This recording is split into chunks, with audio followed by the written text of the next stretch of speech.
Bienvenue sur Africa 24 dans cette nouvelle édition du QG News. Voici les titres de l'actualité. Des millions de Rwandais sont allés aux urnes ce lundi 15 juillet. Selon les résultats partiels de la commission électorale, le président sortant, Paul Kagame, serait sorti victorieux avec 99,15% des voix enregistrées. Renforcement des relations de coopération bilatérale entre la Chine et l'Angola. Les échanges commerciaux entre les deux pays sont chiffrés à plus de 24,8 milliards de dollars. Et puis, au Burkina Faso, de nombreux déplacés internes sont retournés chez eux, un retour qui a été rendu possible grâce aux actions de reconquête du territoire national initiées par les autorités du pays. 9 millions de Rwandais se sont rendus aux urnes ce lundi 15 juillet. Une forte affluence donc pour le scrutin présidentiel. Le président Paul Kagame, candidat à sa propre succession, veut briguer un 4e mandat. Après 24 ans au pouvoir, il devrait remporter les élections sans surprise grâce à un soutien populaire. Après le scrutin présidentiel, les Rwandais éliront plus de 500 candidats en lice pour 80 sièges pour les élections législatives. Frater Dacia Isinga. Plus de 9 millions de Rwandais se rendent aux urnes ce 15 juillet 2024 pour se choisir un président, mais aussi des membres du Parlement qui vont gouverner le pays pendant les 5 prochaines années. 3 candidats en lice pour la magistrature suprême, dont Paul Kagame, le président sortant, qui se présente pour un 4e mandat. Et face à Paul Kagame, Frank Habineza, le seul candidat de l'opposition qui a été retenu pour cette élection et qui est président du Parti démocratique vert. Et enfin, Philippe Maïmana, le seul candidat indépendant de cette élection.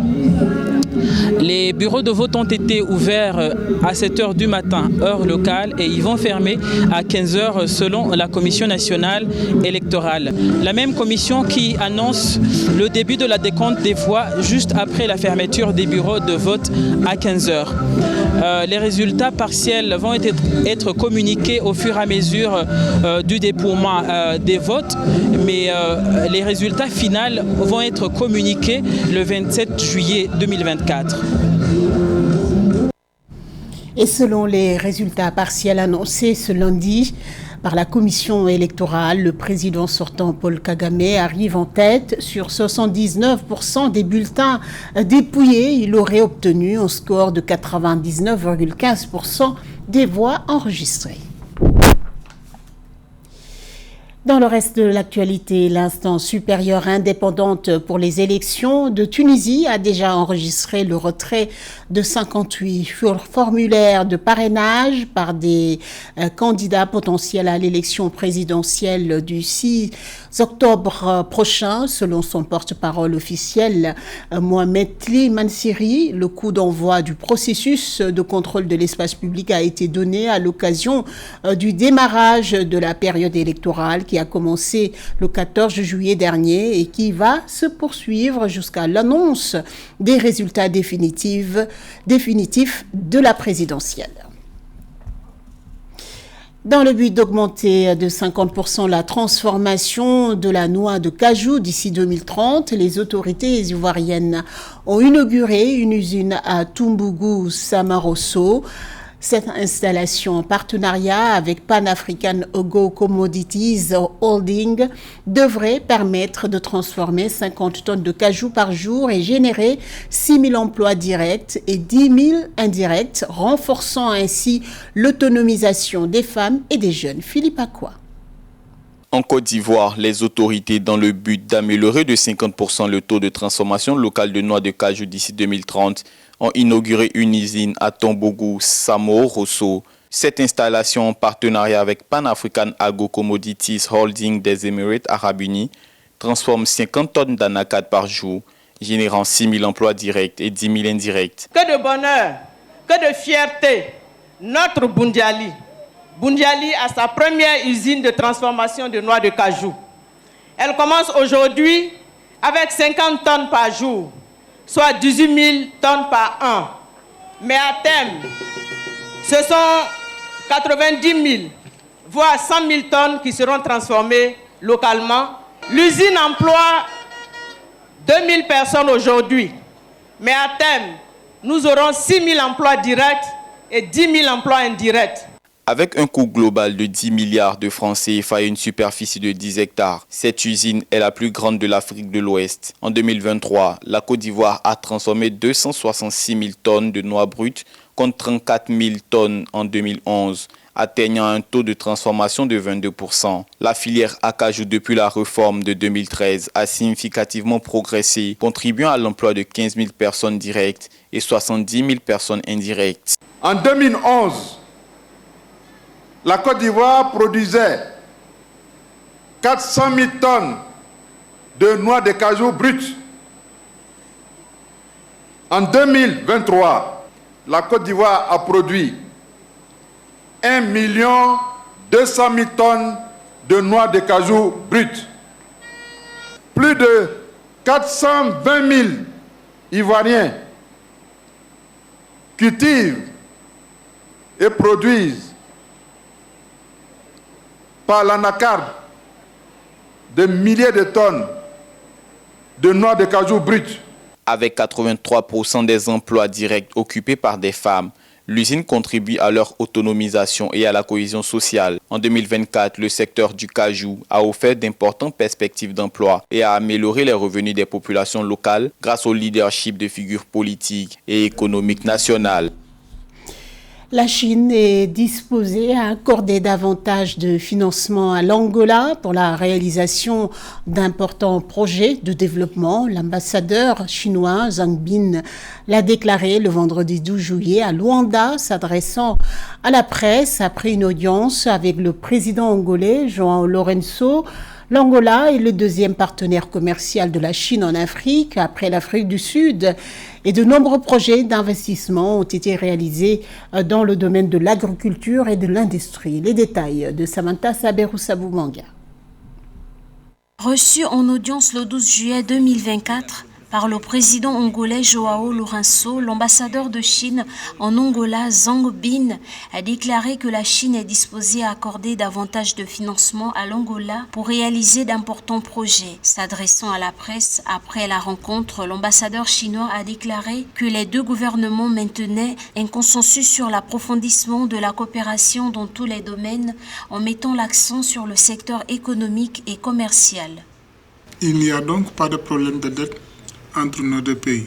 La Chine est disposée à accorder davantage de financement à la partie angolaise en vue de réaliser d'importants projets. L'Angola est le deuxième partenaire commercial de la Chine en Afrique, après l'Afrique du Sud, avec un chiffre d'affaires total de plus de 24,8 milliards de dollars. Selon le diplomate chinois, son pays compte déjà plusieurs projets d'investissement dans l'agriculture et l'industrie et souhaite continuer à les promouvoir. L'établissement d'un partenariat stratégique global de coopération entre la Chine et l'Angola ouvre donc de nouvelles perspectives pour des opportunités de partenariat fructueux entre les entreprises chinoises et angolaises. Notre coopération se concentre principalement sur la construction d'infrastructures et ainsi que sur les investissements dans les secteurs agricoles, industriels et miniers. Rappelons qu'en mars 2024, le président de la République de l'Angola a effectué une visite en Chine après avoir déclaré à l'époque qu'il avait réussi à renégocier les termes de la dette envers la Chine. La visite d'État du président angolais João Lourenço, menée en Chine du 14 au 17 mars 2024, a inauguré une nouvelle ère dans la coopération bilatérale entre les deux pays. La Chine et l'Angola ont dans un communiqué conjoint annoncé l'établissement d'un partenariat stratégique global de coopération. Dans le reste de l'actualité, au Burkina Faso, des déplacés internes sont retournés chez eux. Ce retour a été possible grâce aux actions de sécurisation et de reconquête du territoire national initiées par les autorités burkinabées dans la lutte contre le terrorisme.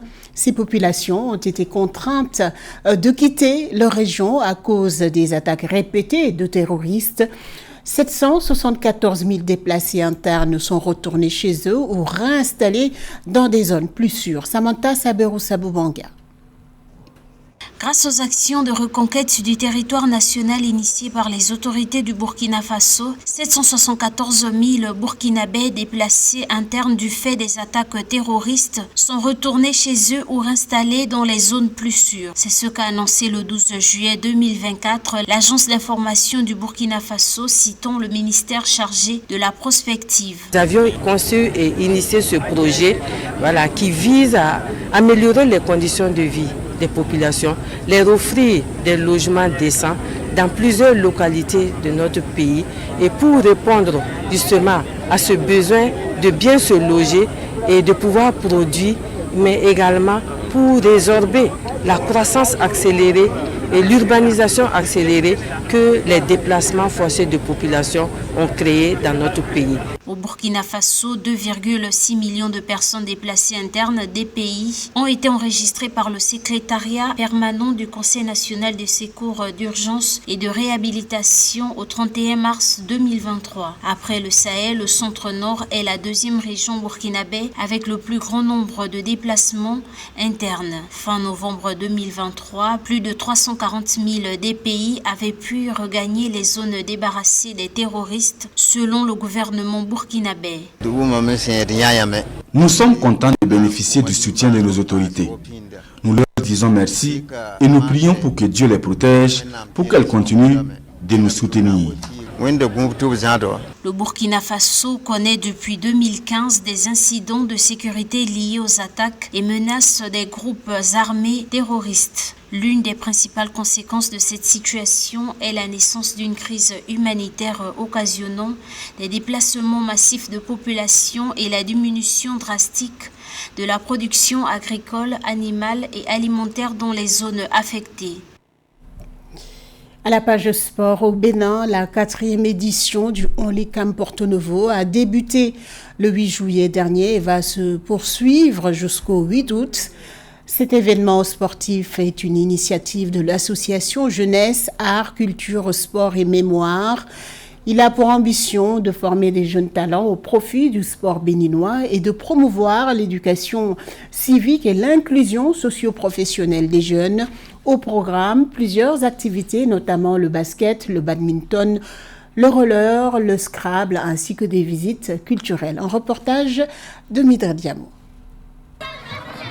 Ils sont une soixantaine d'enfants âgés de 7 à 16 ans qui participent à la 4e édition du Only Camp Porto Novo au Bénin. Pendant un mois, la jeunesse de la capitale béninoise, Porto Novo, bénéficiera d'une formation sportive.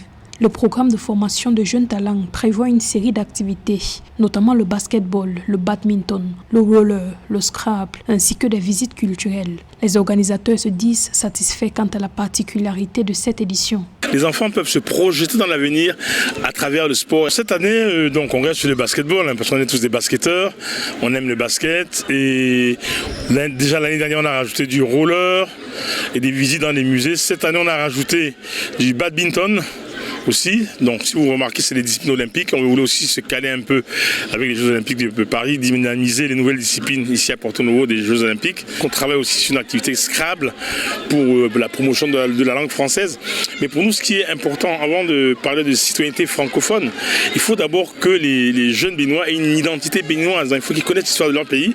Le Only Camp Porto Novo est une initiative de l'association Jeunesse, Art, Culture, Sport et Mémoire, JACSIM, soutenue par la ville de Porto Novo, le centre CECAP du Bénin et la métropole de Lyon. Son objectif est de promouvoir l'éducation civique et l'inclusion socio-professionnelle des jeunes filles et garçons du Bénin. Il s'agit également d'encourager la participation citoyenne chez les jeunes par la pratique des activités sportives et culturelles et de faire du sport et de la culture des outils d'intégration. C'est effectivement beaucoup de jeunes enfants qui pratiquent et qui découvrent le sport, qui peuvent aujourd'hui, en période de vacances, trouver une occupation saine et développer leurs propres compétences à travers une différente animation.